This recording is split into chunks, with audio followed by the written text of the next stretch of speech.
अस्सलाम वालेकुम नाज़रीन, न्यूज़ बॉक्स में खुश आमदीद। मैं हूं मोहम्मद उमर। खबर शामिल करते हैं सांगड़ से। Peoples Party Sanghar ladies wing के सदर चेयरमैन हंगोर रखसाना शर की मीडिया से गुफ्तगू। आइए जानते हैं इस रिपोर्ट में। फर्स्ट टाइम टूर बड़ा जबरदस्त टूर है, क्या कहेंगे इसके बारे में? ये हमारी पार्टी के हमारे चेयरमैन की वजह से हम लोगों को दावत की हुई। हम जा रहे हैं मोहतरमा की दरगाह पर, मज़ार पर हाजिरी भरने के लिए। और मैं कहती हूँ तो हमारी डिस्ट्रिक्ट की जो क़यादत है वो पूरी सिंध से बेस्ट है, और वर्कर को, हर आने वाले मेहमान को बड़ी इज्जत मिलती है। वो आप देख रहे हैं। चेयरमैनशिप आप भी इसमें आई हैं, किस तरह से चला पाएंगे? लोकल बड़ा इश्यूज होते हैं। यही कि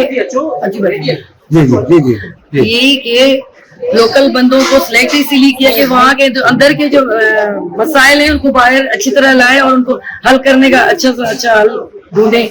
तो इंशाल्लाह ताला बेस्ट।